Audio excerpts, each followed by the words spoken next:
فقہ کی مجلس میں بیٹھنا یہ رات بھر کی عبادت سے افضل ہے، اور ایک روایت میں یہ ہے کہ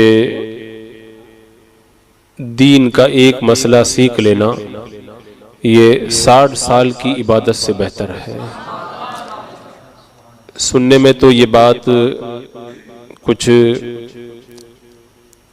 ایسا محسوس ہوتا ہے کہ اتنے کم وقت میں اتنی بڑی عبادت کا ثواب کیسے میسر آ جائے گا، لیکن نگاہ حقیقت بھی خوب اچھے طریقے سے اس بات کو محسوس کر سکتی ہے کہ مسائل مختلف طرح کے ہیں۔ کچھ وہ مسائل ہیں جو فرائض کی قبیل سے ہیں اور ان کو نہ جاننے کی وجہ سے ہماری جو فرض عبادتیں ہیں وہ ضائع ہو جاتی ہیں۔ اب آپ سوچیں، اگر کوئی ایسے مسئلے سے ناواقف ہے جس کی وجہ سے نماز، روزہ یا حج، زکوٰۃ یا قربانی یا دیگر جو شریعت کے احکام ہیں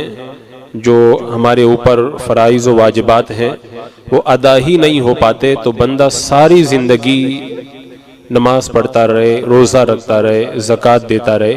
لیکن ناواقفیت کی وجہ سے اس کی وہ عبادتیں ضائع ہو جاتی ہیں۔ اب اگر ایسی دینی نشست کے اندر وہ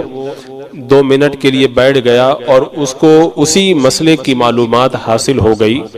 تو زندگی بھر کی نمازیں یا جو اس کی عبادتیں جس میں وہ کمی تھی ان کو صحیح ڈھنگ سے ادا کرنے پر وہ قادر ہو جائے گا۔ تو اس سے آپ اندازہ لگائیں کہ فقہ کی مجلس میں بیٹھنا یہ اتنی زیادہ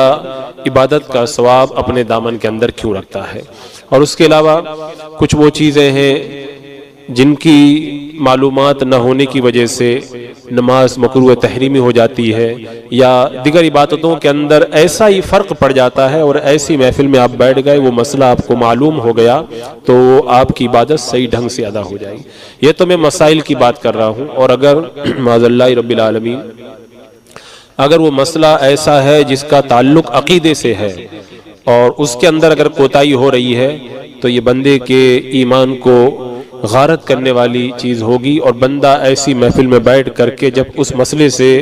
واقفیت حاصل کر لے گا تو اپنے ایمان کی حفاظت کا سامان کر سکے گا۔ جیسے مثال کے طور پر آپ یہ سمجھ لیں کہ وہابیہ دیابنا جن کی گمراہی حد کفر تک پہنچ چکی ہے، ان کے لیے مغفرت کی دعا کرنا یہ حرام تو ہے ہی،